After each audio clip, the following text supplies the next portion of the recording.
బహిరంగ సాధనై మొదట చూసాము. అనగా ఆ ధ్యానத்தினுடைய పలన్ అనగా ధ్యానం చేసే వాళ్ళుடைய స్వరూపం, వాళ్ళ ఇయల్బు ఎట్టా ఉన్నోని చూసాము. అనగా అంతరంగ సాధனை சுத்தா వచ్చాము. అనగా దాని 14 దాకా. దానికి அடுத்து திருவி ఈ అంతరంగ సాధனை முடிச்சினவன కోతర ఈ బహిరంగ సాధனை ఎట్టా మన తిండి ఎట్టా ఉండాలి, అనగా నిద్ర ఎంత అలవు ఉండాలి, అన్నిలోని మోడరేషన్ అలవు అనేది ఉండాలి అనేదాన్ని ఈ 16, 17 శ్లోకాలు చూసాము. 15లో ఈ యోగ ఫలం, ఈ ధ్యాన యోగத்தினுடைய பலன் అనేదాన్ని ప్రశాంత ఆత్మ దోరొచ్చి ఆ శాంతిని అడంజుతురు. అదిలోనే ఆత్మలోనే మనసుని ఒరుముగపట్టు ఉండే ఆ యోగిలు వచ్చి మత్ సంస్థాం అధిగచ్చతి. వాళ్ళు వచ్చి ఆ శాంతి అనేప్పటికి ఆ జీవన్ ముక్తిని అనగా నిర్వాణ పరమం అనేప్పటికి ఆ విదేహ ముక్తిని వాళ్ళు అడంజుతురు. అది ఎక్కువ అవుతుంది అంటే ఆ మత్ సంస్థం అనేప్పటికి తన్నిడத்தில் உள்ள ఆ వాళ్ళతోనే ఉండే. ఎక్కడనో పోయి విదేహ ముక్తికి ఎక్కడనో కైలాసం, ఎక్కడో వేరే తావుకు పోతుడు అటన్సిత వైకుంఠం అంటే ఎక్కడో స్వర్గం వేరే తావులో ఉంది, ఇక్కోండి ఎక్కడికో పోతురు వాళ్ళంది అట్టంతా లేదు.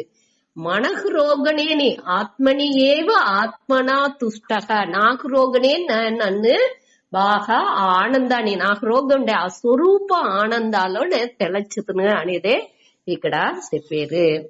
15లో అనగా 16, 17లో మన ఈ బహిరంగ సాధన తిరిగి అన్నిలోని సమత్వంగా ఎట్టా ఉండాలి, అట్ట ఉండే వాళ్ళే ఆ దుఃఖాల్లో ఉండి ఆ తుంబాలో ఉండి నీంగితురే. వాళ్ళకి వచ్చి ఆ ధ్యానం వచ్చి ముడుసుగా సంభవించును అనేదాన్ని ఆ యోగ భవతి దుఃఖ, ఆ తుయరం అన్ని నీంగి వాళ్ళు ఆ యోగాలో ఉంట్రు, ఆ ధ్యాన యోగాలో వాళ్ళు నిలచి ఉంట్రు అనేదాన్ని 17లో చూసాము.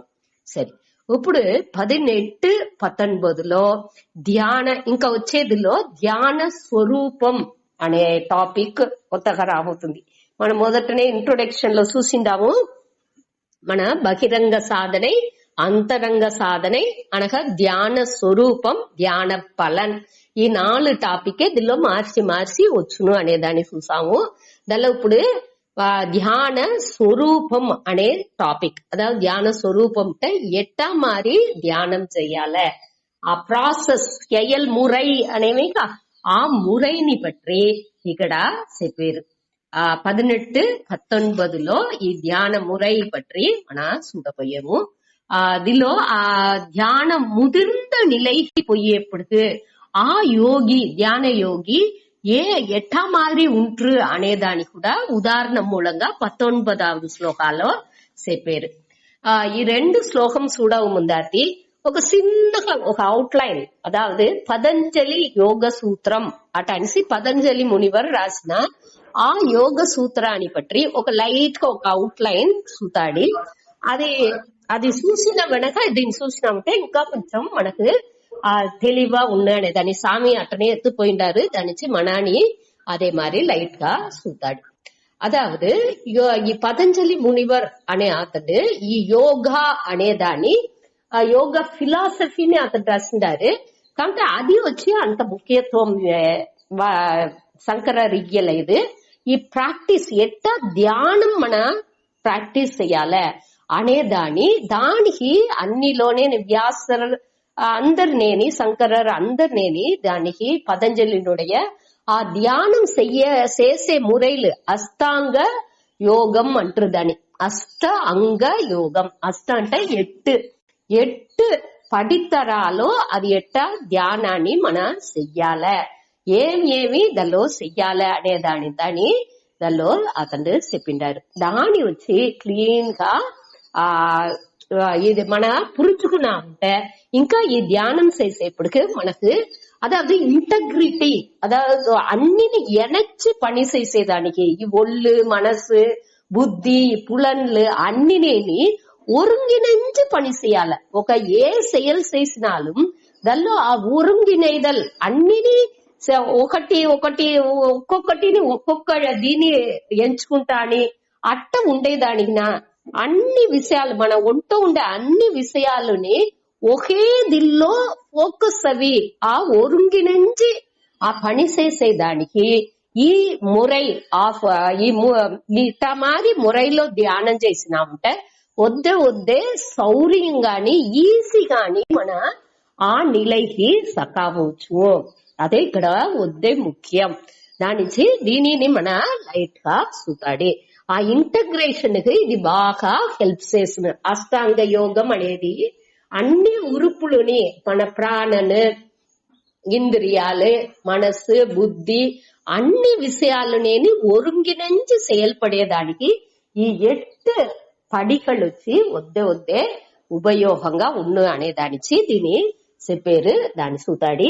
మొదట వాళ్ళు చెప్పేది వచ్చి నేను మొదట 8 ఏమి అటాని చెప్తే మొదట ఇయమం, அடுத்து నియమం, ఆసనం, ప్రాణాయామం, ప్రత్యాహారం, ధారణై, ధ్యానం, సమాధి.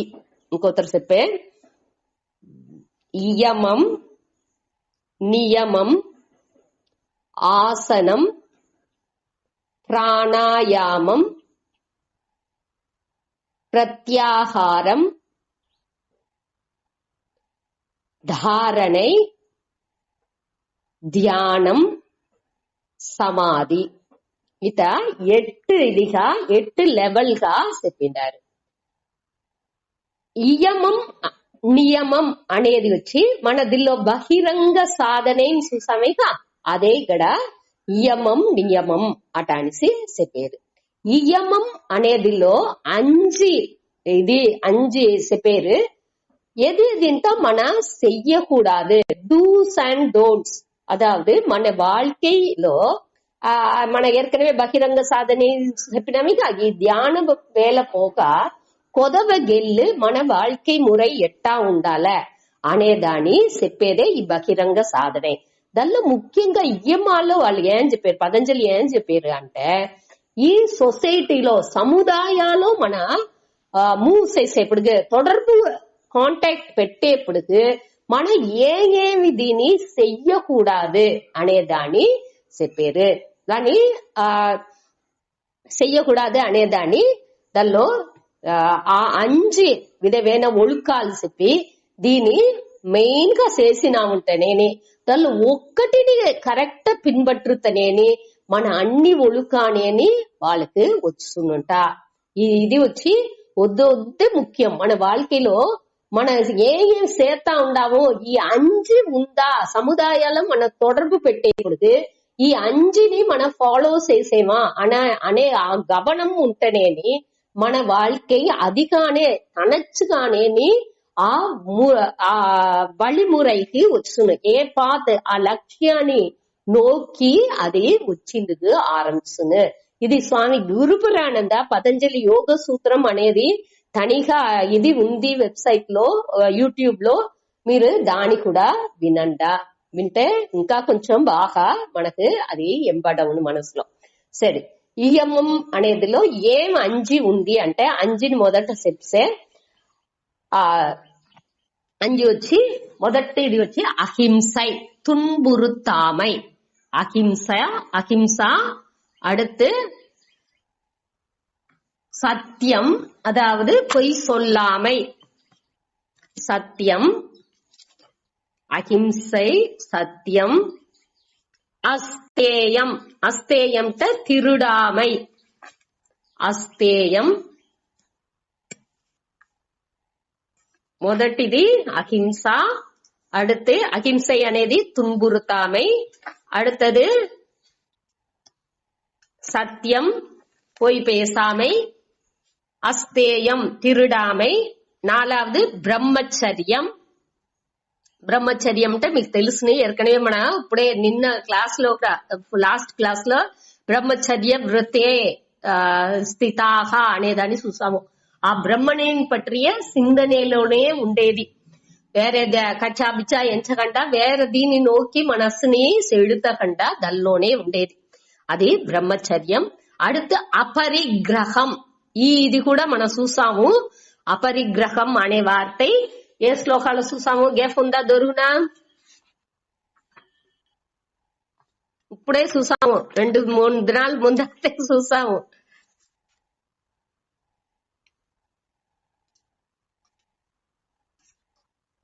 పత్తాவது శ్లోకం నిరాశీర్ అపరిగ్రహక అనేదిలో ఆ అపరిగ్రహ అంటే ఏమేమి చూసాము? అపరిగ్రహ అంటే నిండా సేర్సి పెట్టకుండా అన్నిని సేర్సేది అనేది అట. దీని అవశ్య లేని దాని అవశ్య లేదు అనేది ఏది నేర్చకుండా అన్నిని సేర్సి పెట్టుకునేది అట్ట. ఇది ఉండకూడదు అనేదినే ఇక్కడ చెప్పారు అపరిగ్రహం. ఇప్పుడు 5 ఇంకోతరు చెప్పే. మొదటిది అహింస, அடுத்து சத்தியம், அஸ்தேயம் திருடாமை, பிரம்மச்சரியம், அடுத்து அபரிகிரகம் சேர்த்து வைக்காமை. சரி, ఇప్పుడు అహింస అంటే మన ఎన్నం సొల్ செயல் అన్నిలోని ఏ ఉయిర్నిలానికి మన ఏ విధమైన తున్బోని ఇయ్యకుండా ఉండేదే అహింసై. దీనిలో నిలయబెట్టు ఉండంగా వాళ్ళోరు ఈ అహింసలో స్టడీగా ఉరుదిగా ఉండారో వాళ్ళ ముందాతి ఆ కొదవ గురువు కూడా ఆ పగైమై, ఆ తున్బురుతే తన్మై అనేది లేకుండా కాకుండా మన ఈ నింద దిల్లోంత ఫోటోలో దిల్లోంత మహానులకు ముందాతి పులిని మానుని సేరి ఉండట్టుగా, ఆ పాము గరుడన్ అన్ని సేరి ఉండట్టుకంతా చూసేమో. ఆ పగైమై అనేది అంత పగై ఉணர்ச்சிతో ఉండే 2 విలంగుகள் అక్కడ పగై ఉணர்ச்சிయే లేకుండా ఎట్టా ఉంది అనే ఎన్నాళ్ళతో మనకు వచ్చింది. కాబట్టి ఇక్కడ వచ్చి అహింసని పిన్బట్టే వాళ్ళకి అదే పరమవు ధర్మగా అటనిసి మనుస్మృతిలో చెప్పిండారు. అహింస అనేది మేలాన ధర్మం. సన్యాసులు మొట్ట వాళ్ళుடைய ఆ వ్రతం ఎత్తుకునేప్పుడు ఏది ఏ ముయిరినోని వాళ్ళని చూసి వెరాకుండా ఉండాలి అనే సంకల్పంతా ఎత్తుకుంటారు. అదే అహింస అనేది అందరిని పరమో ధర్మ కంటే మేలాన ధర్మం. మొదటి ధర్మనేని ఇంకొకరికి ఏ విధాలోని మన తున్బం అనేది ఇయ్యకూడదు అనేదే. అట్ట ఉంటే దానిలో నిలయబెట్టు ఉండంగా వాళ్ళ ముందాతి పగై ఉணர்ச்சி అనేదే కొదవ గురుగుని ఉండదు. ఆ వైబ్రేషన్ మనకు రోగా రాంగా కొదవ గురుగుని ఆ ఎన్నంగల్ అనేది శుద్ధంగా ఆ చుట్టు తావులోనేని ఆ ఎన్నం అనేది నీంగుసును అనేదాన్ని చెప్పారు. అదే అహింస. దీని అహింస పట్టి మాట్లాడాలంటేనే ఇంకొక 4 దినాలు మాట్లాడచ్చు. అంత 1 పాయింట్స్ ఉంది. కాబట్టి మన ఊరికే అది ఏమి ఒక వార్తలో నేను చెప్పి ముడుచుకునే పోయాను. దీని పట్టి మనకు వాల్యూస్ நற்குணங்கள் பற்றி 13வது அத்தியாயால వచ్చును. అనగా తిరిగి గుణత్రయ విభాగ యోగం అదంతా వచ్చును. దైవ సురి సంపత్ దీనిలోంతా వచ్చును. ఇంకా గీతలో వెనకాతి రాఫోతుంది. అప్పుడు ఇంకా కొంచెం బాగా విளக்கంగా దీని చూద్దాం. அடுத்து సత్యం అనేప్పటికి ఆ పొయ్యి దొంగ మాట చెప్పకుండా ఉండేది. అదావదు ఉண்மைని బాగా గ్రహించుకోలే. అది వచ్చి రుతం అంటారు. రుతం అంటే ఉண்மைని మనసులో బాగా మొట్ట గ్రహించుకోలే. ఉண்மை ఏం వాళ్ళు చెప్పేది ఏది ఉண்மை అనేదాన్ని మన అనుభవాల ఊరిగా చూసేది మట్టు చాలకుండా ఉண்மை ఏమిని క్లియరా పొరుமைగా నిదానంగా దాన్ని గ్రహించేందుకు తెలాలే. అనగా ఆ ఉண்மைని ఇంకొకరికి మనసు వేదన పడకుండా నిదానంగా ఇదంగా చెప్పిందుకు తెలాలే. అదే ప్రియం. అనగా హితం అంటే ఇంకొకరికి మనం మాట్లాడే మాట నన్మని ఇచ్చేట్టుగా ఉండాలి. సత్యం మాట్లాడేను అనేదానికోసం ఒకరు పేషెంట్ పోయేట్టు ఉండారంటే వాళ్ళతో పోయి మీరు ఇంకా కొంచెం దినాలతో చచ్చిపోతారు అట్ట అనేసి డైరెక్ట్ గా డాక్టర్ చెప్పారు. ఇంకా బాగా ఉంటారు. ఒకటి ప్రాబ్లంలా ఇంకా కొంచెం దినాలతో సరిగా ఫోన్ అట్ట అనేసి వాళ్ళతో చెప్పుతారు. అదే మారియే ఆ హితం వాళ్ళకి నన్మ ఇచ్చేట్టుగా అట్ట మన ఆ డైరెక్ట్ చెప్పినాముంటే ఆ వేళనే వాళ్ళ ఇదవితురు దానించి ఆ హితం కాని ఇంకోరికి మనస్సుకు వరతో ఇచ్చేటోనో ఎదిగానో చెప్పకుండా అదిని చెప్పి అట్టమారి మాట్లాడింది తెలాల. ఇదే సత్యం అనేదిలో 4 చెప్పారు. ఒకటి ருதம், பிரியம், ஹிதம். சத்தியம் మొదట பொய்மையில்லாத பேச்சு, அதாவது ఏది యథార్థ ఉన్మయో దానికి తగ్గట్టు ఉండే ఇంకొకరు తీంగు రాకుండా ఉండే పొయ్యి లేకుండా ఉండే మాటనే ఆ సత్యం అనేది. రుతం అనేది ఆ ఉண்மைని గ్రహించుకునేది. ప్రియం అనేది ఇంకొకరికి మన వేదన ఇయ్యకుండా ఇదంగా మాట్లాడేది. హితం అంటే ఇంకొకరికి నన్మై ఇచ్చేట్టుగా ఉండే మాట. ఇది ఉண்மைలో నిలబెట్టు దోరు ఉంటారో వాళ్ళు వచ్చి ఏ செயல் செய்யబోతే కూడా వాళ్ళు ఏం ఎంచారో అది అన్ని వాళ్ళకి అదాదు వాక్ ఫలితం ఏం వాళ్ళు చెప్పారో అది పూర నడుస్తును.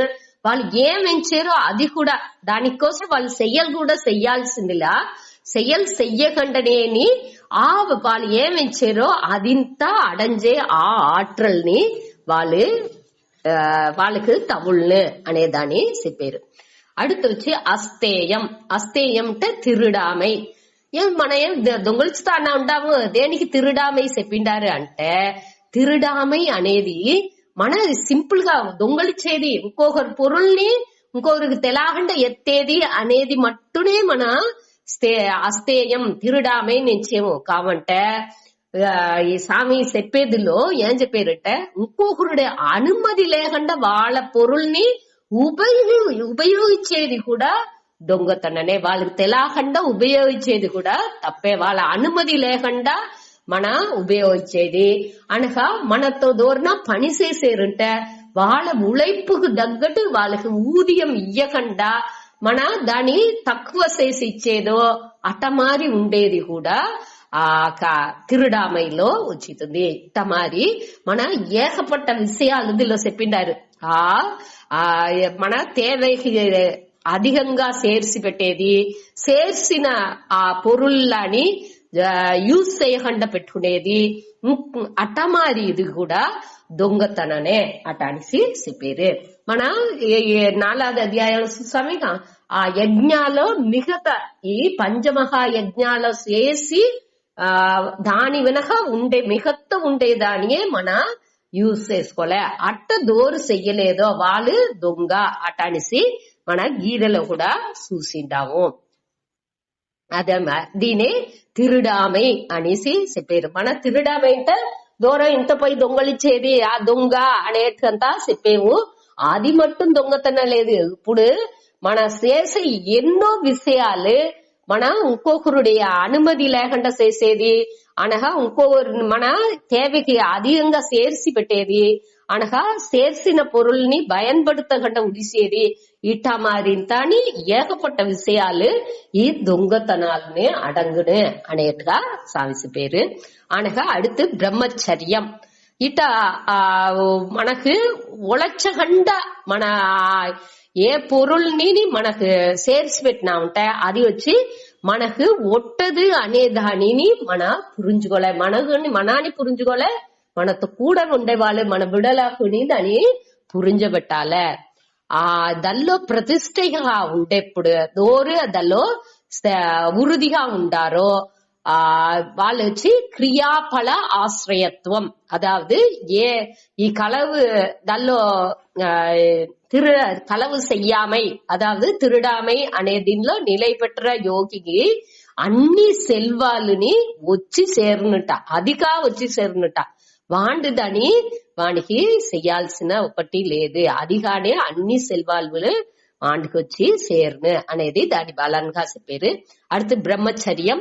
బ్రహ్మచర్యం అనేది ఆ బ్రహ్మలో దోరు నిలైబెట్టు ఉండారో ఆ ఆత్మలోనే, அதாவது தேவலேகண்ட ஏகப்பட்ட ఎన్నాల్ని సిదర ఉడుసుకుని ఆ చదివే టయాలో ఆ బ్రహ్మచర్య అనేప్పటికేని మన చదివే ఆ టయాలో ఇంకొకరిని ఎంచేదో ఆపోజిట్ సెక్స్ ని, అదాவது ఆండాలుగా ఉంటే మొవాళ్ళని, మొవాళ్ళుగా ఉంటే ఆండాల్ని అట మారి దీని మనవుடைய కర్పుని ఉడిసి ఉండే ఆ నిలై ఆ బ్రహ్మచర్య వ్రతం అనేప్పుడు దిల్లోనే దాని ఉడాకుండా ఎన్నాళ్ళి పూర్వం సిదర చెయ్యకుండా ఏవాలని ఆ బ్రహ్మాని ఆత్మానియే ఎంచే ఆ పలకం ఉండేదే ఈ బ్రహ్మచర్యం. బ్రహ్మలో ఆశ్చర్యచేది అంటే దల్లోనే ఉండేది అని అర్థం.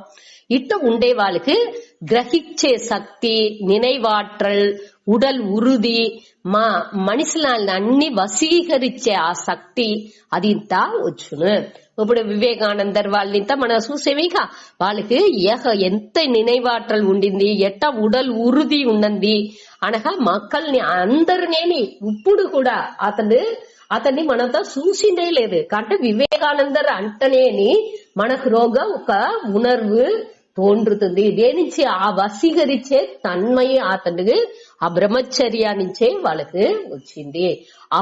ఒక వాళ్ళుடைய ఎన్నం சொல் செயல் అన్నినేని వాళ్ళుடைய వార్తలు అన్నినేని చదువంగా మనకుని ఆ ఉల్లాలో ఒక పూరిప్పు ఒక మనని అరించకుండానేని ఆ ఈడుబాడు అనేది అని వచ్చేది మనం చూసేము.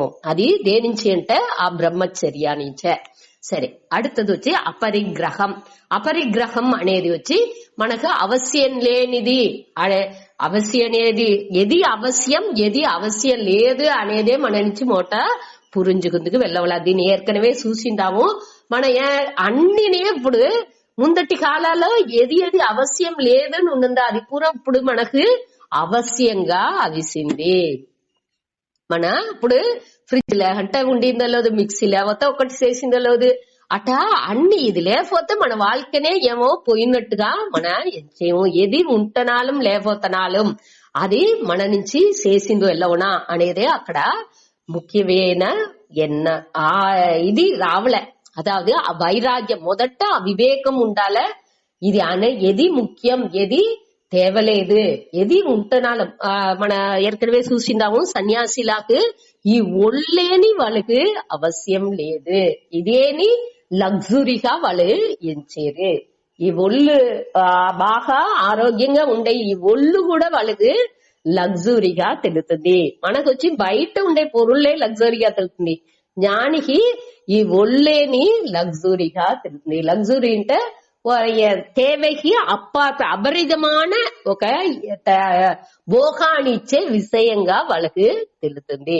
దానిచి అపరిగ్రహం అనేప్పుడు ఇంకొకరితోని ఎదిని ఊరికే ఫ్రీగా దొర్రా ఏమైనా ఇచ్చారంటే దానింతా తీసి పెట్టుకునేది అదింతా కూడా ఇంకొకరితోని దేనిని అట ఏత్తుకోకూడదంట.